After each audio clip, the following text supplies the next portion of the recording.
Salam jumpa bersama saya dalam studi Al-Quran. Studi Al-Quran kita kali ini membahas tentang surah Al-Maidah ayat 18. Ini merupakan sebuah ulasan yang logis. Oleh karena itu, untuk menyimak video ini, Anda harus menggunakan akal sehat Anda. Mari terlebih dahulu kita membaca surah Al-Maidah ayat 18. Orang Yahudi dan Nasrani berkata, "Kami adalah anak-anak Allah dan kekasih-kekasih-Nya." Katakanlah, mengapa Allah menyiksa kamu karena dosa-dosamu? Tidak, kamu adalah manusia di antara orang-orang yang Dia ciptakan. Dia mengampuni siapa yang Dia kehendaki dan menyiksa siapa yang Dia kehendaki. Nah, apa yang saya bacakan tadi itu merupakan wahyu Allah, kata-kata Allah.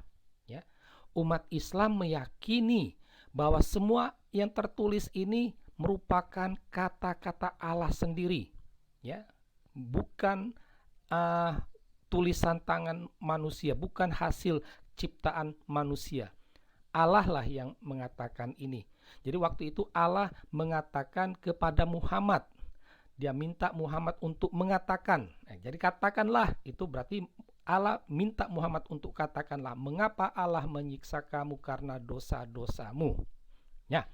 Nah, kalau kita memperhatikan kutipan wahyu Allah tadi, tampak jelas wahyu Allah tadi diawali dengan pernyataan orang Yahudi dan Nasrani.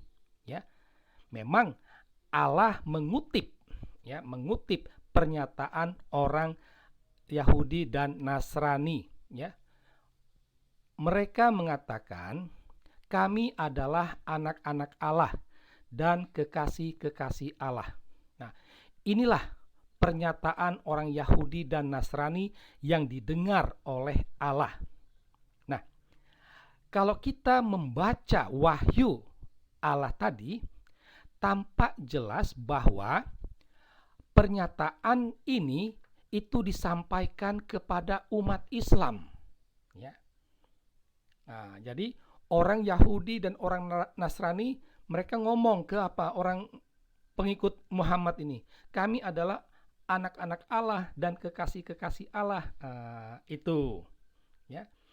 Nah, hal ini didengar oleh Allah, ya, didengar oleh Allah. Nah, kalau kita membaca dan dengan hati wahyu Allah tadi, kita dapat menangkap ada 3 perasaan dari Allah, ya. Ya, yang pertama, Allah tidak suka dengan pernyataan tersebut. Allah tidak suka orang Yahudi, orang Kristen mengatakan hal tersebut kepada pengikut Muhammad. Allah iri hati, cemburu, ya. Karena apa? Karena Dia tidak pernah mengatakan kepada pengikut Muhammad bahwa mereka itu anak-anak Allah, mereka itu kekasih Allah. Tidak pernah. Ya, hanya orang Yahudi dan orang Nasrani mengatakan demikian. Ya. Dan ini membuat Allah tidak suka. Allah merasa terancam. Jangan-jangan dengan pernyataan itu umat Islam meninggalkannya. Ya. Jadi ada semacam ketakutan dalam diri Allah dengan mendengar pernyataan orang Yahudi dan Nasrani ini. Karena itulah lahir tanggapan Allah. Allah meminta Muhammad untuk menyampaikan tanggapan beliau. Nah, ini kita dapat melihat setidak-tidaknya ada 2 tanggapan dari Allah. Ya, yang pertama, mengapa Allah menyiksa kamu karena dosa-dosamu. Nah, kutipan ini diminta Allah kepada Muhammad untuk disampaikan. Katakanlah, mengapa Allah menyiksa kalian orang Yahudi, orang Kristen, karena dosa-dosa kalian. Tanggapan yang kedua, Allah mengatakan Dia mengampuni siapa yang Dia kehendaki dan menyiksa siapa yang Dia kehendaki.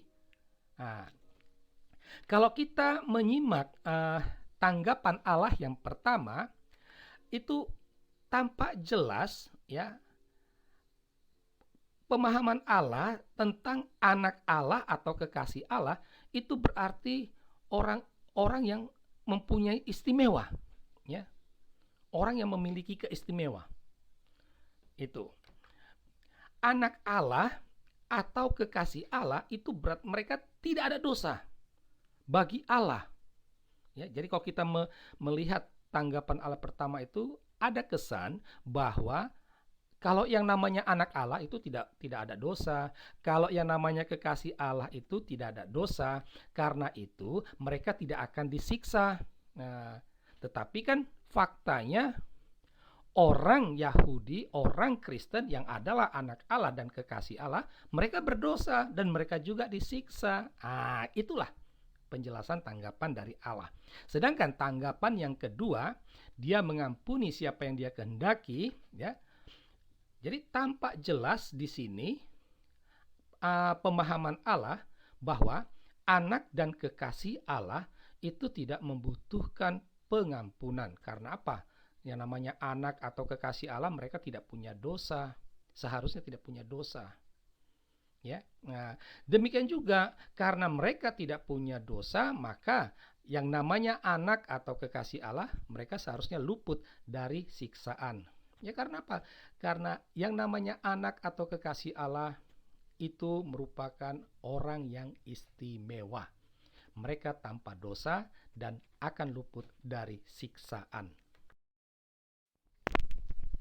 Nah, kalau kita mencermati wahyu Allah dengan kritis, maka kita menemukan masalah, ya, masalah.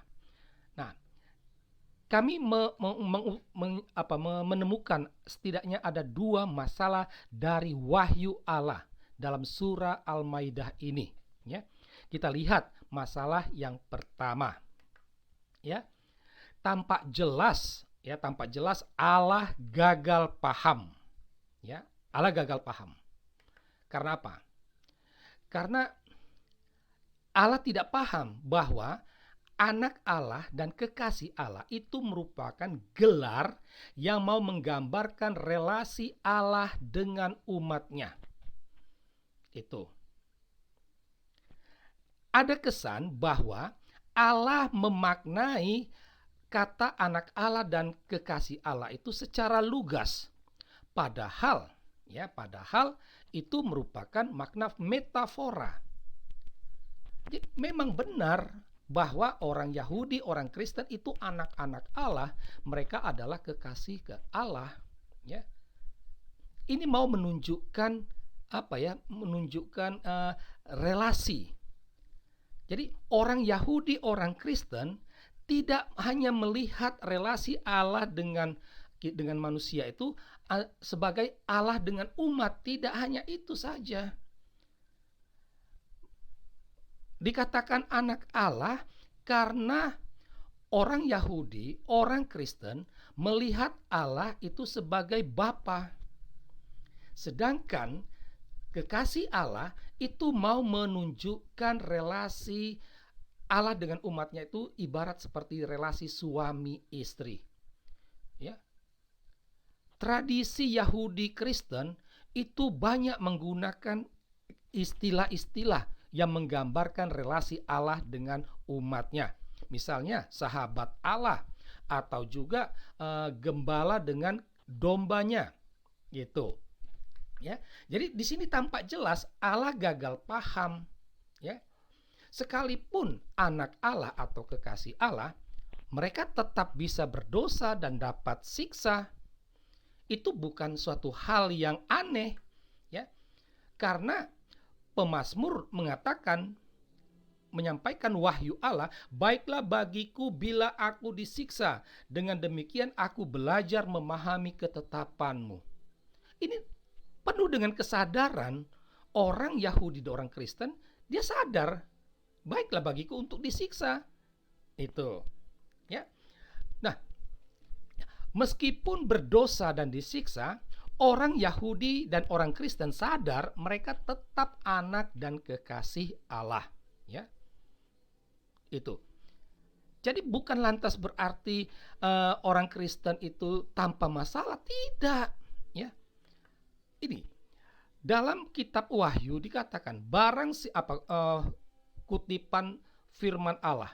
Barang siapa kukasihi, dia kutegur dan kuhajar. Jadi Allah sendiri menghendaki orang yang dikasihinya itu akan ditegur dan dihajarnya, akan disiksanya. Itu. Ini sama seperti yang dikatakan dalam Mazmur. Tuhan telah menghajar aku dengan keras, tetapi ia tidak menyerahkan aku kepada maut. Ya. Dalam kitab Ibrani, penulis mengatakan Tuhan menghajar orang yang dikasihinya dan ia menyesah orang yang diakuinya sebagai anak. Jadi kekasih Allah atau anak Allah tidak akan mendapatkan hak istimewa. Itu disadari oleh orang Yahudi dan orang Kristen. Ya. Penulis kitab Ibrani membuat semacam perbandingan relasi ayah dengan anak. Di manakah terdapat anak yang tidak dihajar ayahnya? Nah, itu. Sekarang kita akan melihat masalah yang kedua dari wahyu Allah, ya. Tampak jelas bahwa lewat kutipan tadi ada dua Allah, ya. Nah, jadi Allah berbicara begini. Dia mengampuni siapa yang dia kehendaki dan menyiksa siapa yang dia kehendaki. Nah, jadi ada dua Allah di sini, yaitu Allah yang berbicara dan Allah yang dibicarakan, ya. Allah yang dibicarakan itu, ya, di situ tampak dari penggunaan kata dia, ya. Dia ini bukan Allah yang sedang berbicara, tetapi Allah yang dibicarakan, dan ini mau menunjukkan adanya Allah yang lain. Kalau dia yang mengampuni dan dia yang menyiksa itu adalah Allah yang berbicara, itu seharusnya Allah menggunakan kata kami atau aku. Tetapi kan tidak, ya. Nah, di sini tampak jelas, ya, bahwa Allah Islam ada dua, bukan satu, ya, bukan satu.